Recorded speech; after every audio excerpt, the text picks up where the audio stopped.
AITA for excluding my SIL from family gatherings because she has kids. Because of this, she wouldn't even let my brother come without her. I never thought this would become such a point of contention in my family, but here we are. I need some outside perspective because, at this point, I feel like I am either losing my mind or dealing with people who refuse to accept reality. For context, I am 28 years old, and I have always known that I do not want kids. Ever. It is not a phase, it is not something I will grow out of, and it is definitely not because I haven't met the right person yet, as some people like to say. I just genuinely do not enjoy being around children. I do not like the noise, the mess, the unpredictability, or the responsibility that comes with them. I like my peace, my space, and my adult-focused life. My brother Jake is 4 years older than me, and he is married to Amanda, who is 31. They have 2 kids, a 6-year-old boy and a 3-year-old girl.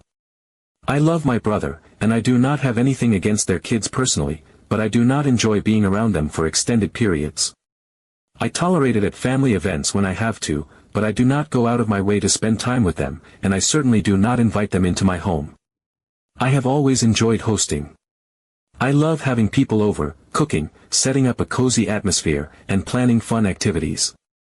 Most of my family gatherings take place at my house because, frankly, I am the best at it.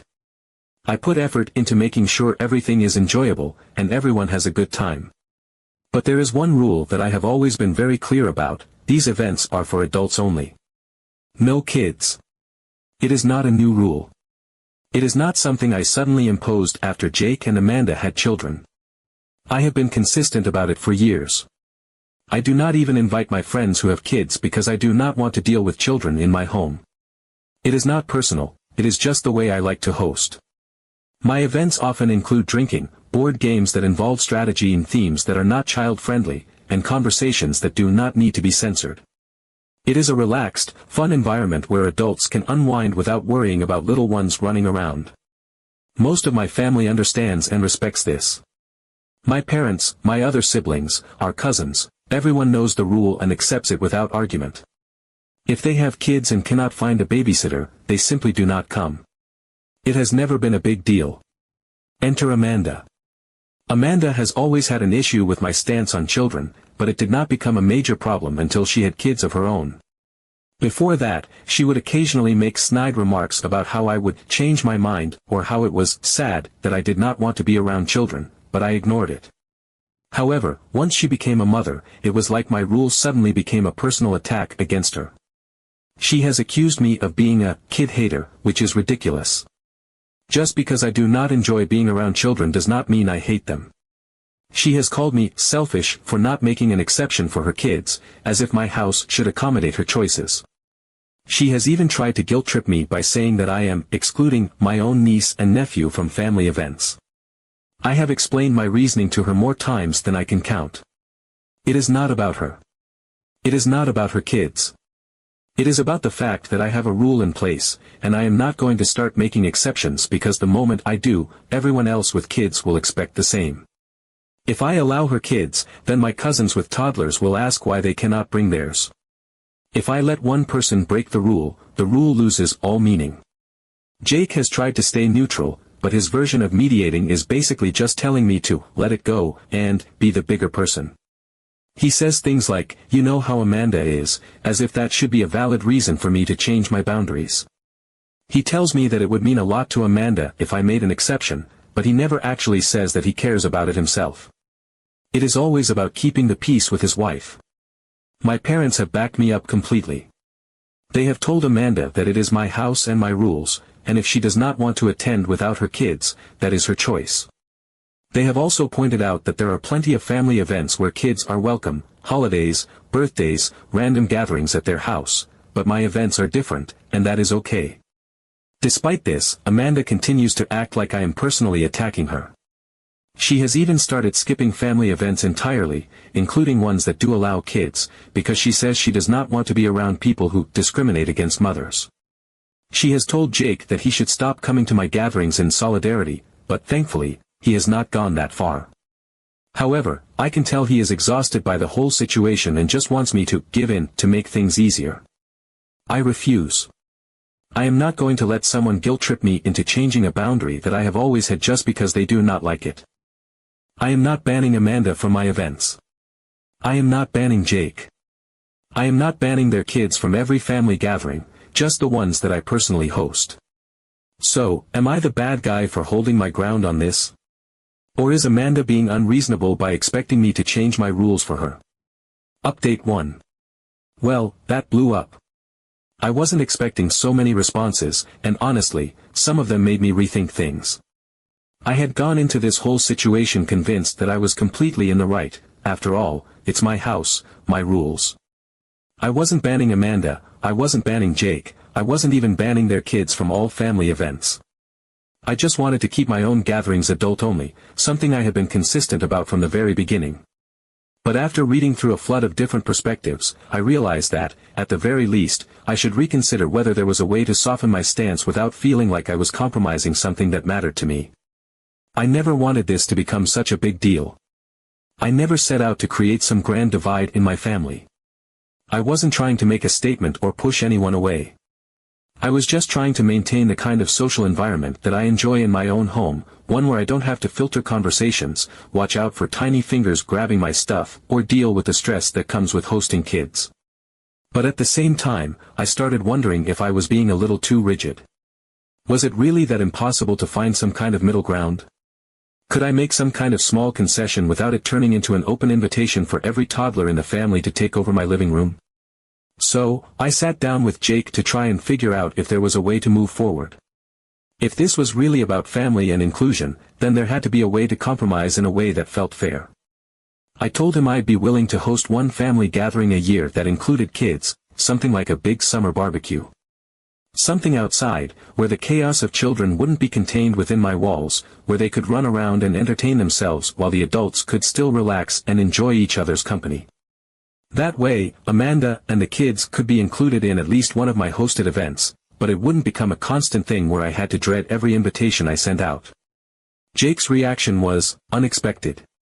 I had assumed he would just nod and say thanks, maybe acknowledge that it was a decent compromise, but instead, he looked like I had just thrown him a life raft in the middle of a storm.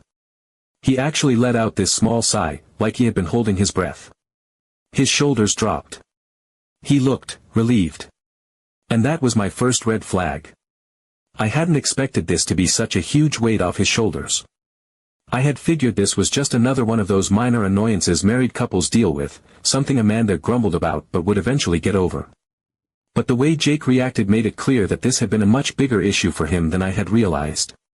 I asked him what was going on. He hesitated at first, tried to brush it off, but I pushed. I told him straight up that he looked like someone had just lifted a ton of bricks off his back, and I wanted to know why. That's when he finally admitted it. Amanda had been pressuring him to cut contact with me over this. That hit me like a slap in the face. I knew she was upset. I knew she didn't like my rule. I knew she had been making snide comments and complaining about it to Jake. But I hadn't realized she was actively trying to sever our relationship. That was a whole different level of hostility. And the worst part? The way Jake said it, the way he avoided my eyes when he admitted it, made it painfully obvious that this wasn't something she had just thrown out in the heat of the moment. This was something she had been pushing for. Repeatedly. Jake told me he didn't want to do it. He didn't want to cut me off. He said he missed coming to my events, that he actually enjoyed them, that he looked forward to them. But the way he said it made it clear that this had become a serious point of conflict in their marriage. This wasn't just about a disagreement over parenting styles. This wasn't just Amanda feeling slighted that her kids weren't invited. This was something deeper, something more controlling, something that made my stomach twist. I felt guilty. Not because I thought I had done something wrong, but because I hadn't realized how bad this had gotten for Jake. I had been treating this whole thing like a frustrating family dispute, like one of those annoying things people argue about at holiday dinners but eventually laugh off. But it wasn't that. It wasn't about kids at my house anymore. It had turned into a battle of control between Amanda and Jake, and somehow, I was at the center of it. I told Jake I'd let Amanda know about the compromise myself, that I wanted to talk to her directly and try to smooth things over. If she was this upset, then maybe hearing it from me, instead of through Jake, would help. Maybe if I explained that I wasn't trying to exclude her, just trying to maintain a space that felt comfortable for me, she would back off. That's when Jake got really uncomfortable. He shifted in his seat, ran a hand through his hair, and mumbled something about how that wasn't a good idea. That was my second red flag. I asked him why, and he just shrugged, eyes darting away like he was hoping I wouldn't press the issue. I pushed. I wasn't about to let that slide.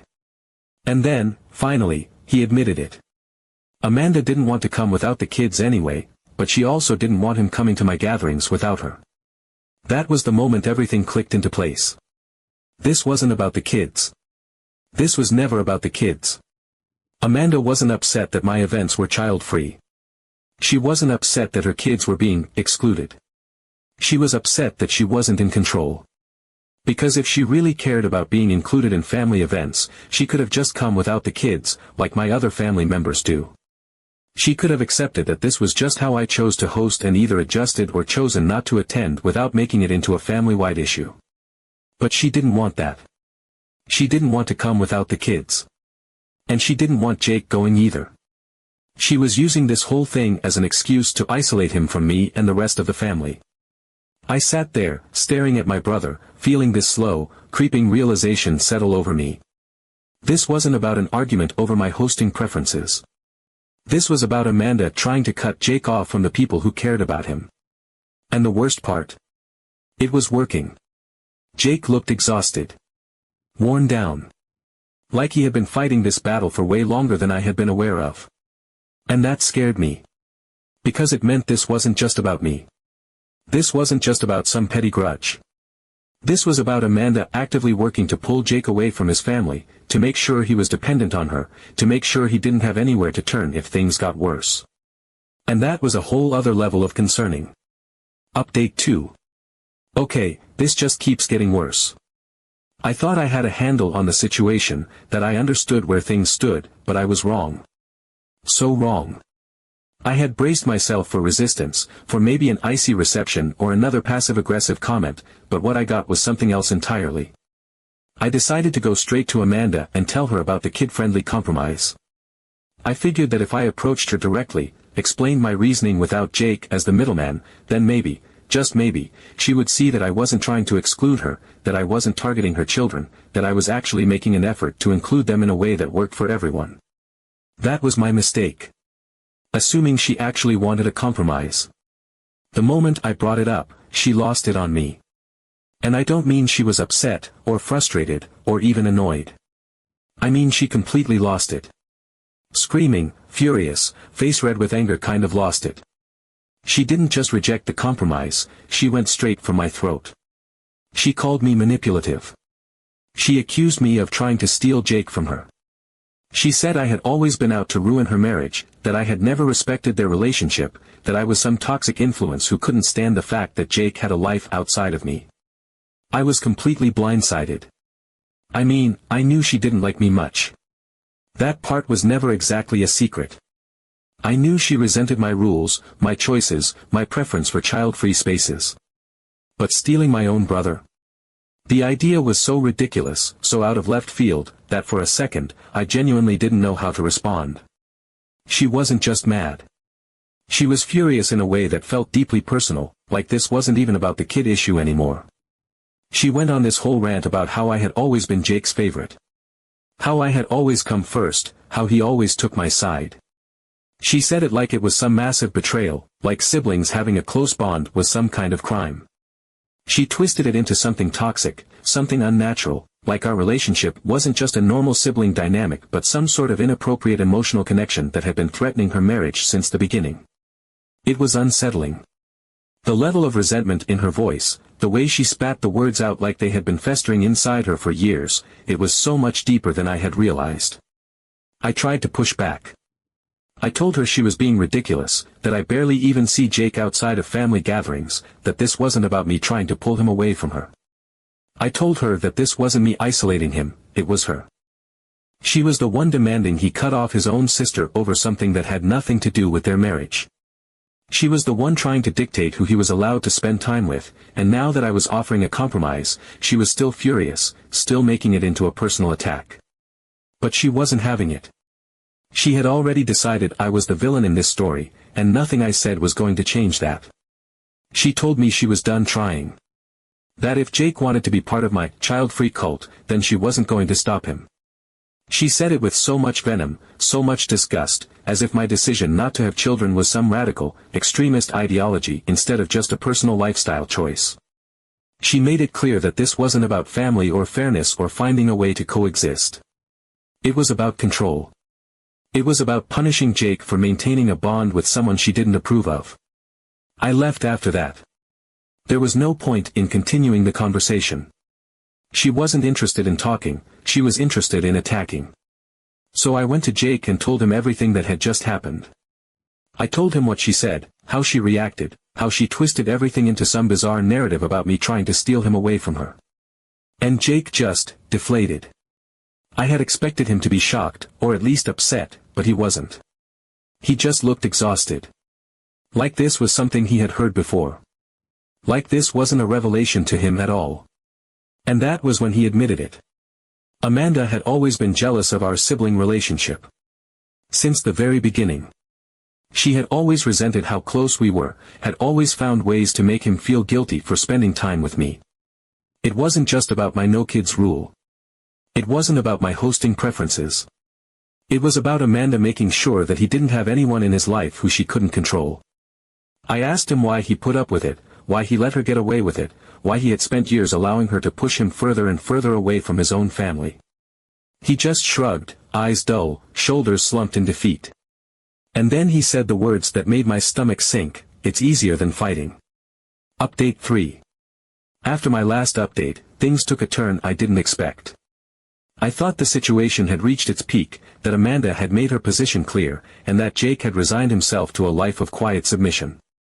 I figured this was just how things were going to be, me on the outside looking in, watching my brother slowly fade away into the version of himself that Amanda wanted him to be. But I was wrong. Something shifted. Maybe it was the conversation we had, maybe it was just years of built-up exhaustion, but after I confronted him about Amanda's behavior, Jake started opening up more. And what he told me made my stomach turn. It wasn't just me. Amanda wasn't just trying to control his relationship with his family, she was trying to control every single aspect of his life. She monitored his phone. She had full access to all of his social media accounts, including his messages, his emails, even his location tracking. She expected him to check in every time he left the house without her, and if he didn't, she would blow up his phone until he answered. If he took too long, she would start calling other people, demanding to know where he was, as if he was some wayward teenager instead of a grown man in his 30s. I asked him if he thought this was normal. He just shrugged. He had been living this way for so long that he didn't even notice how limited he had become. He said it was just easier to keep the peace, to do what she wanted, because the alternative was worse. But he admitted that, for the first time in a long time, he had started to wonder. He had started to see just how small his world had become. And then, something happened that changed everything. In the last few weeks, Jake started coming to family gatherings without Amanda. Not all of them, but enough that it became noticeable. He showed up to a Sunday dinner at our parents' house. He came to a cousin's birthday party. He even stopped by my place one night for a drink, just the two of us, like we used to do before Amanda made it impossible. And, as you can imagine, she was furious. She called him constantly. If he didn't answer, the texts started rolling in, paragraphs of guilt-tripping, accusations, demands. If that didn't work, she started calling my parents, demanding to know why they were stealing her husband from her. She claimed they were trying to turn him against her, that they were being disrespectful of their marriage by encouraging him to spend time away from her. When they pushed back and told her he was just visiting his own family, she lashed out. She told them they were selfish, that they had no right to expect time with him, that he was hers, that he belonged with her, not them. That was when my mom realized what was really going on. Amanda called her one night in a full-blown meltdown, sobbing that Jake had become cold and distant. That he wasn't talking to her as much, that he wasn't telling her everything he was doing. My mom, trying to be reasonable, asked her why she was so upset about him spending time with his family. And Amanda snapped. She said, because he should be with me, not you. And that was it. That was the moment it all clicked into place. It was never about the kids. It was never about me not accepting her. It was never about my child-free cult or my so-called exclusionary events. This had never been about anything other than Amanda's obsession with keeping Jake under her control. She didn't want him to have relationships outside of her.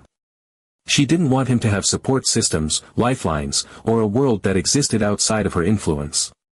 Jake saw it, too. He started thinking about his life in a way he hadn't before. He admitted that, for years, he had been walking on eggshells, trying to avoid fights, trying to keep Amanda happy at the expense of his own happiness. He had let himself become isolated without even realizing it. And now, for the first time, he was questioning it. He was wondering what his life would look like if he took back some control, if he stopped letting Amanda dictate everything he did. He started saying he wanted more independence, that he wanted to make his own choices, to live his life the way he wanted to, not the way he was told to. As for Amanda, she keeps blaming me for all of her problems. She has convinced herself that I am the villain, that I single-handedly ruined her marriage by refusing to cater to her demands. But honestly, if my principle of no kids at gatherings was enough to unravel all of this, then it was doomed anyway.